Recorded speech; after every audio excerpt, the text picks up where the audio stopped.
Hey, my name is Brent here on Cloudy with a Chance of Meeples. Welcome to Ideas, a time in which we sit down with designers and illustrators and publishers and artists in the board game hobby. We talk about how they got their ideas from just being ideas to the games that we love to play. And I said that we talk to designers and illustrators and publishers. And I guess today we kind of have all of that wrapped up in a nice guy named Ammon Anderson from Levity.games, and also designer of Gnome Hollow and illustrator of Gnome Hollow and kind of jack of all trades. Is that correct there, Ammon? That's exactly right. I've done like all of those things, and I love all those things, and I love some of them more than others. Right on. Well, thanks so much for joining us today.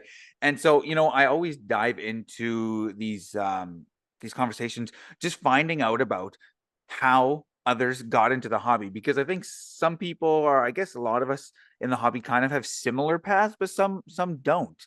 And Yeah. so, did you always play games growing up? Like, what did gaming look like for you growing up? And even, how did you get into this hobby that we share?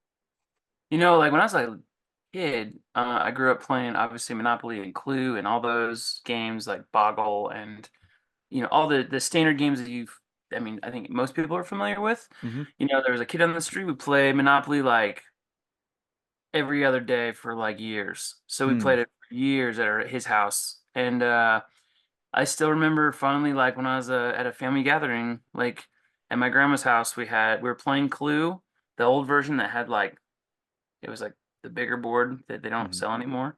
And I remember like everybody was so into finding out who it was, and like I was a kid, so I didn't get to play because like there Mm. were too many adults and so, but we were all like helping our aunts and uncles, and it's still like that fond memory, like even now. But like for as far as modern board gaming goes, I mean, I think when Carcassonne came out, Okay.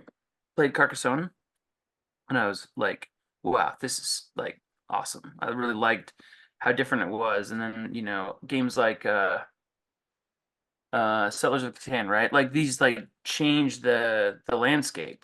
And Hmm. so since then, people kind of talk bad. They talk down about him a little bit, like, oh, like Carcassone's an old game. But like when it came out, like, Carcassonne was like people were just like, this is incredible, right? Right. Yep.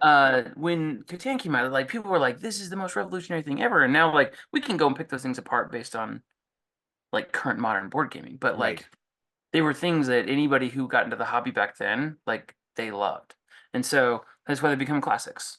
Hmm. And so like I kind of got into it really as similar to the way that most people got into the hobby. Hmm.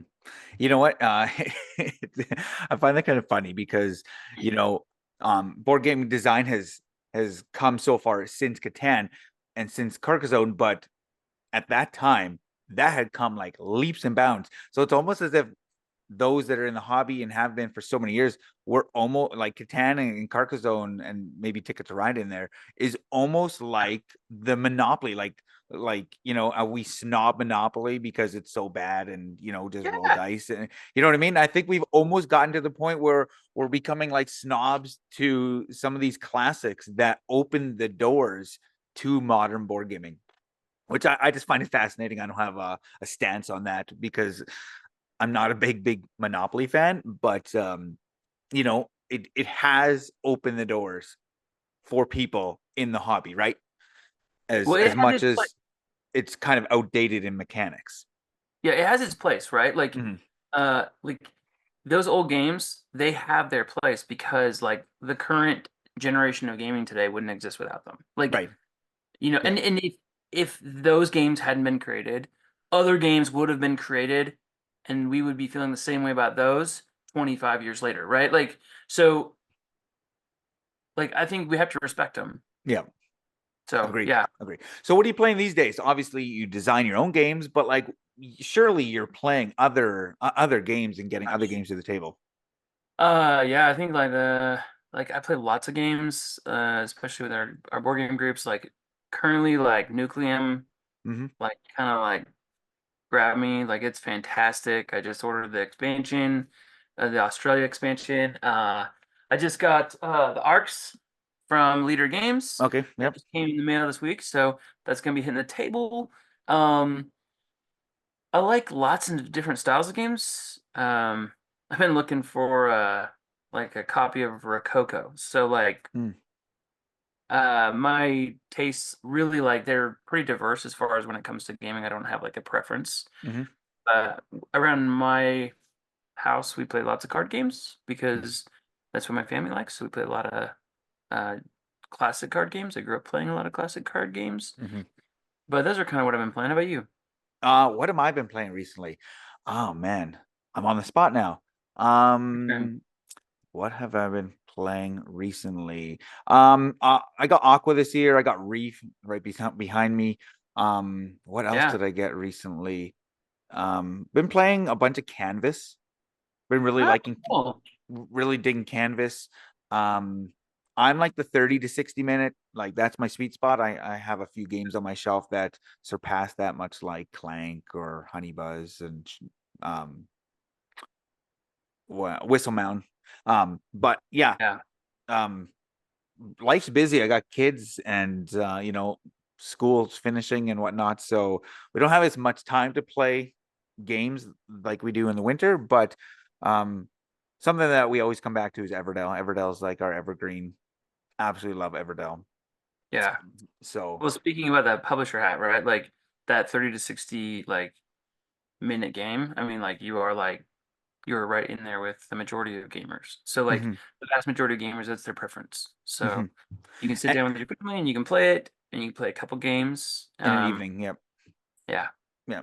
And so speaking of that, you have Gnome Hollow coming out, which we're going to Yeah. speak on. We're going to speak on that momentarily. But before Gnome Hollow, you actually had another game, and you know, people I think are going to start hearing your name quite a bit through Gnome Hollow. But you have like Taco, a small like indie game, one would say, with Levity Games. So Yeah. like I I made said, the game here, Taco. Um, this guy right here is just a whole lot of fun. It's just a crazy, silly card game with like hysterical artwork. As you can see right here, like, mhm, it's about a food fight. So, you're building tacos and you're fighting over taco points, which are the timer for the game, okay. and you're fighting over a taco trophy. So it's kind of a silly like game. I'll show you the taco trophy because this is so me, right? It's even like giving my like typical like yeah, like so. That's the taco trophy. Nice. Is that a wooden component? Oh yeah, like I like went all out Wow. on this thing, right? Like it's like ridiculous, and like all my taco points are like wooden. This Wow. thing, this is a passion project that I did a few years ago because um I had like a floundering business and I had a place I was renting and I had to be there every day. hmm So I actually designed this game and I illustrated. I think it was like 87 cards. Can't remember anymore, but I did it all in like a 28-day period. Wow. And Wow. so when I first initially started making the game, my fiance at the time, who's my wife now, Melanie, hmm I was looking for an illustrator, and she's like, "No one can illustrate this better than you. You need to do it." And I was like, "I don't want to do it." And she goes, "Just illustrate a couple cards and see how you feel about it." And so I did, and I loved illustrating the game. Like it was so much fun, and hmm that sort of like sparked everything. So that kind of like, yeah, I guess opened the doors. And I think a lot of designers start with a passion project and then they kind of move on from that and snowball. And um, now your new passion is Gnome Hollow. So I want to dive into this a little bit. Um, Sure.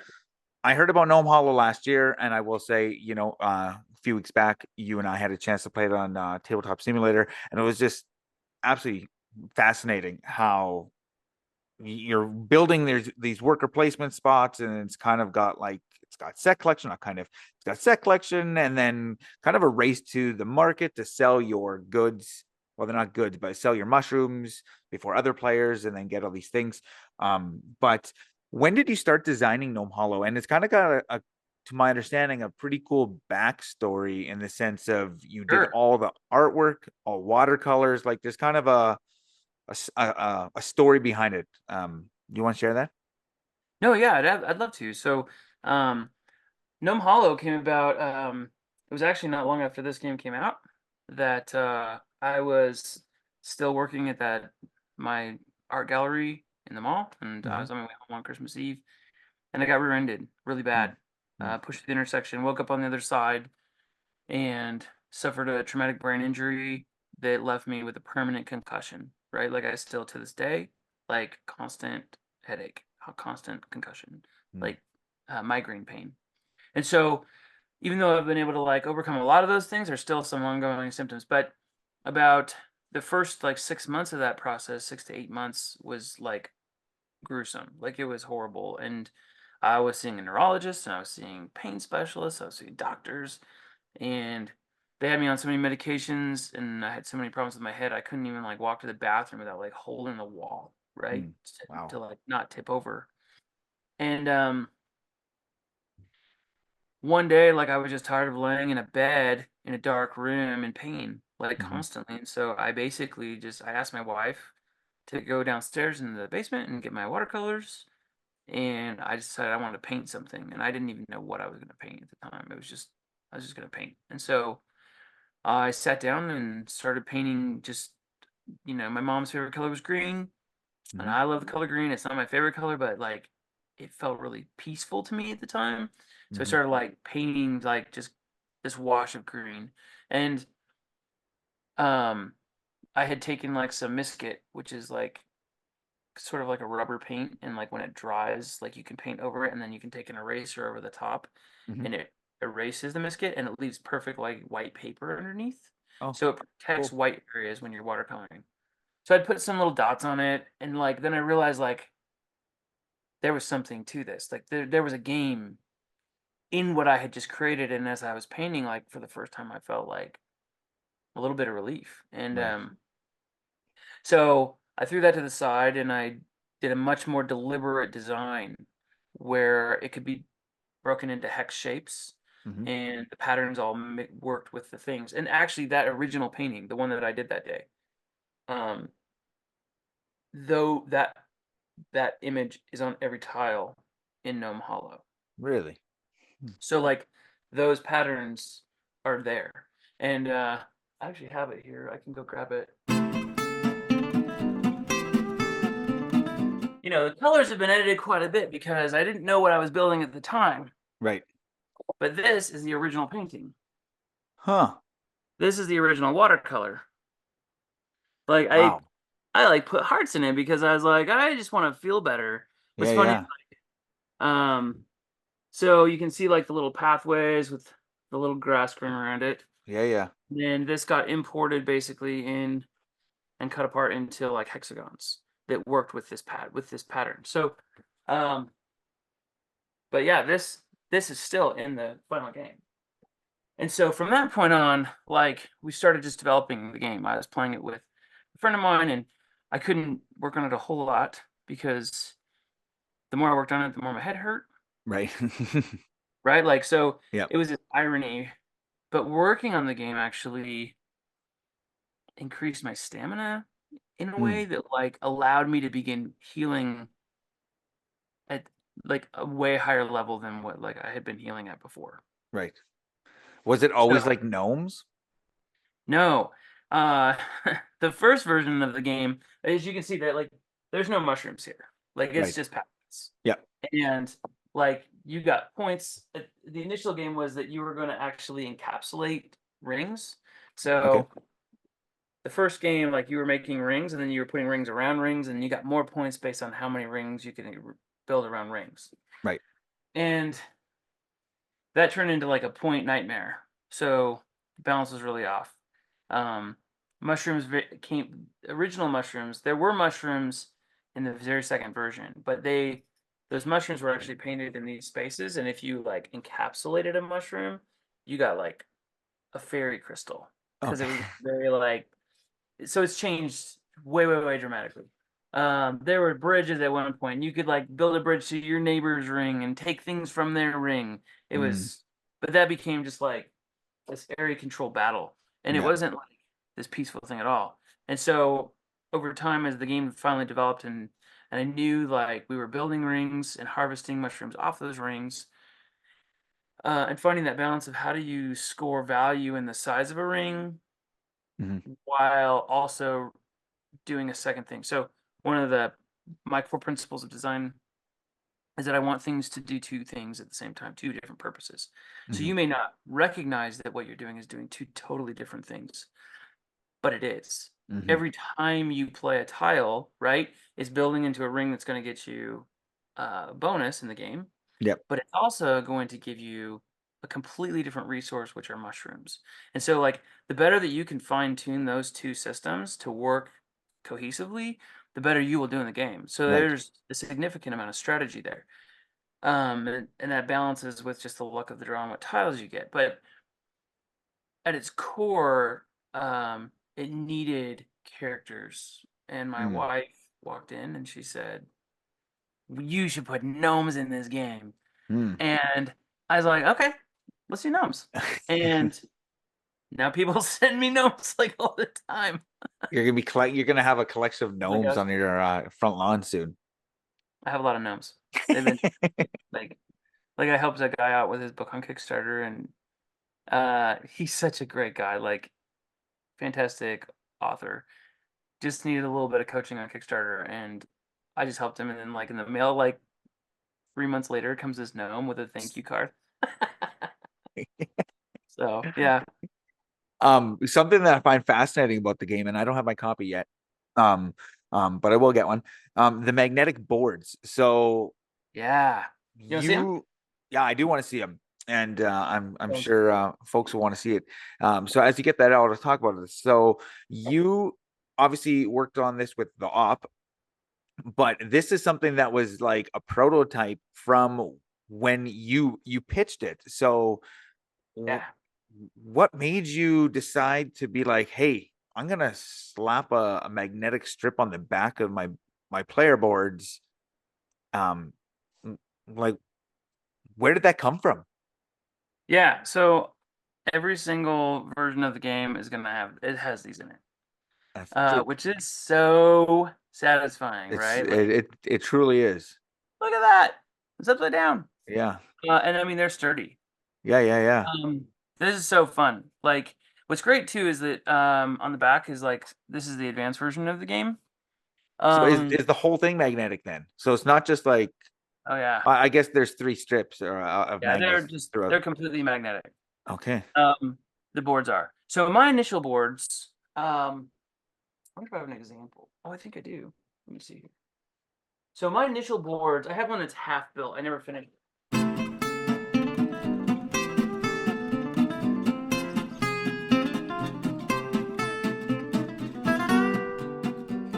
I was going to take this game to Kickstarter, okay. and I was going to I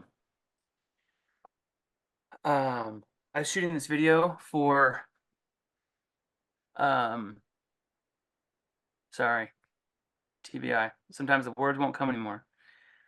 Uh Competition. Okay. The Ion Award competition Hmm. and the Cardboard Edison Award competition, and you have to shoot these videos for these things. And so I kept trying to put a marker down where I wanted it to go in Hmm. the video, and I could not get the marker to go where I wanted it to go. I kept like trying to place it down on the thing, and like my clumsy fingers would like skitter around and it would like land over here Yeah. because they're flat. And as a designer, it's hard to make a dual layer board. Yeah. At the time, I was planning to make them dual layer, Yeah. right? So I got so frustrated. I shot it over and over and over, and I was on a timeline. And so like I went downstairs and I was like, "There's got to be a better way to do this." So what I did is I printed off like a 3D copy of Okay. my board, and Yep. I left the holes exactly where I needed the magnets to go. I Hmm. put magnets inside, and then I glued the art on the other side. Okay.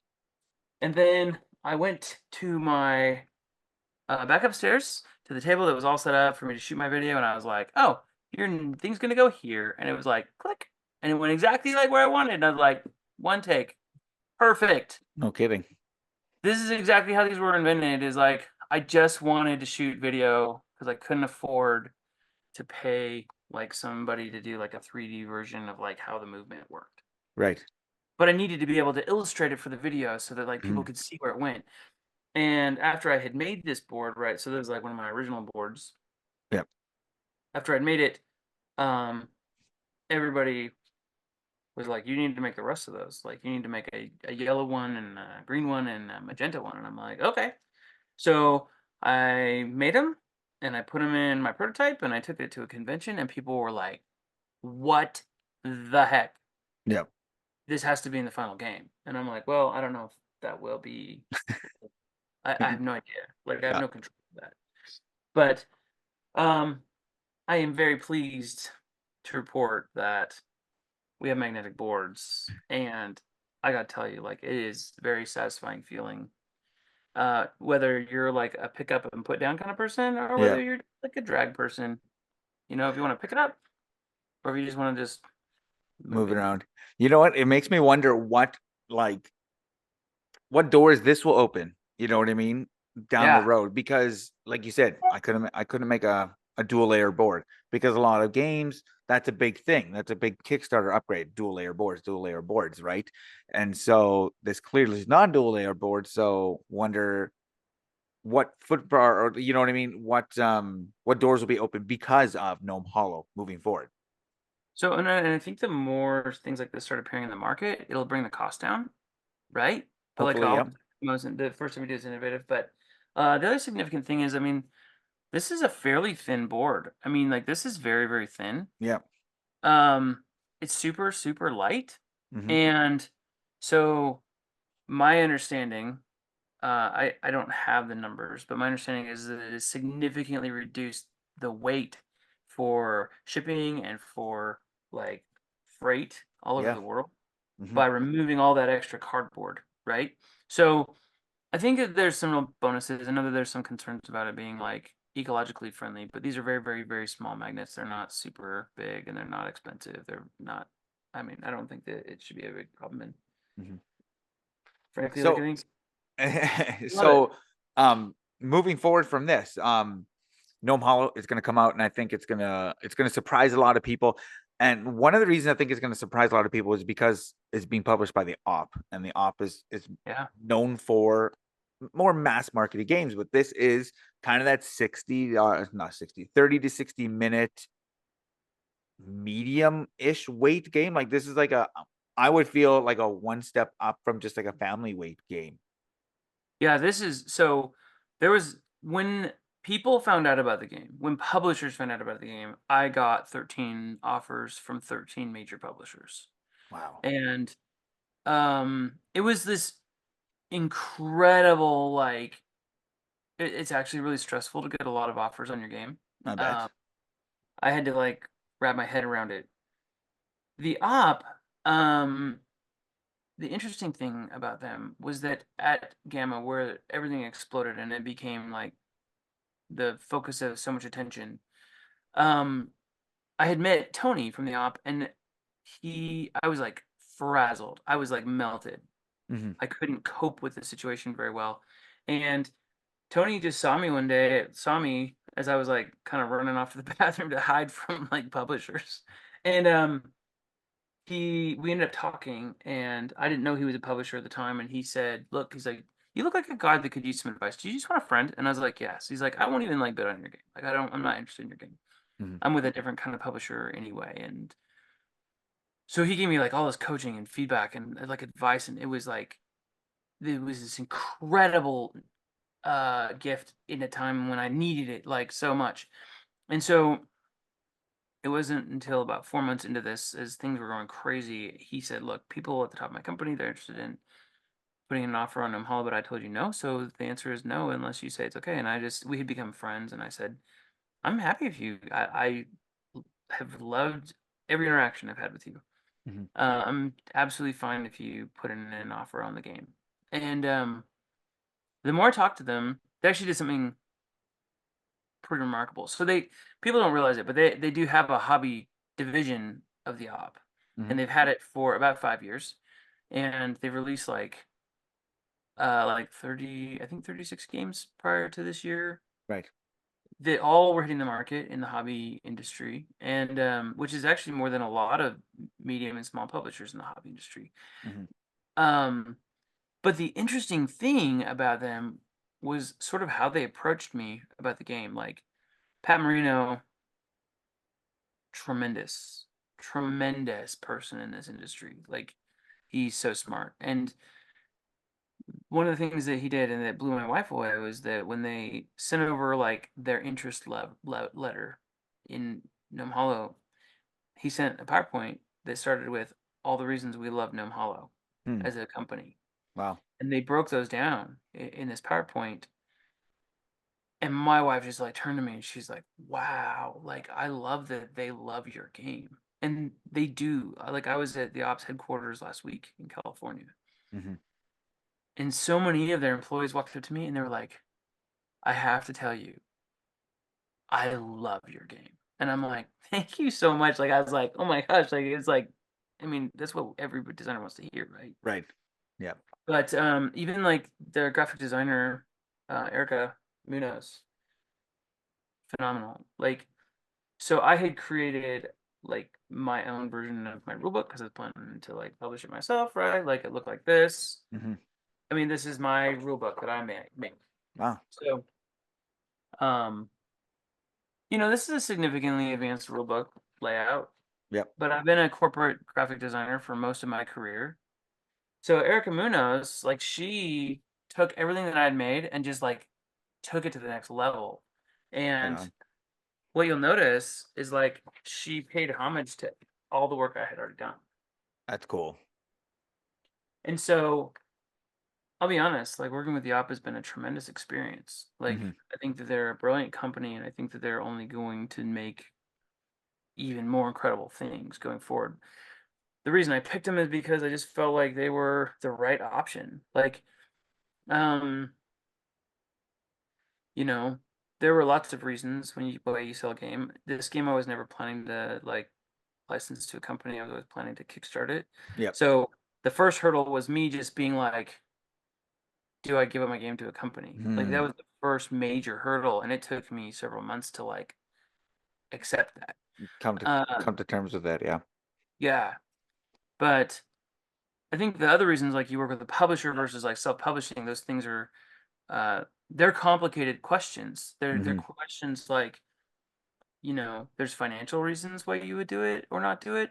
There is like the the marketing, or am I capable of doing the marketing as well as like the ops gonna do it? Yep. They're just like widespread, like how big of Reach access, they have. yeah, the reach that they have. So there's Yep. so like, and I mean that's like three out of like 20 issues that you think about. So ultimately, I chose the op, and I have not regretted it. Right on. As we kind of wrap this up, this has actually been really cool because I feel that you've given a lot of insight to hopeful designers and to designers that are just getting into the hobby that have that passion project, and you've been really candid about your experience, and I think that's awesome. I'm really, really what's the word I'm thinking of? Totally blanking here, but like I'm really I respect you for that you just really shared your experience and all these things that you as a indie designer had to wrestle with and think about while signing a game, because I think those of us in the hobby that maybe have aspirations to one day have a published game, like they don't know, those people don't know what to expect and what like waters they'll be journeying through. So I thank you for sharing all that. I love it. Just before I let you go, we got a couple minutes here. Sure. What's next after Gnome Hollow? There's a lot of things coming down the pipe. Um, Naturally.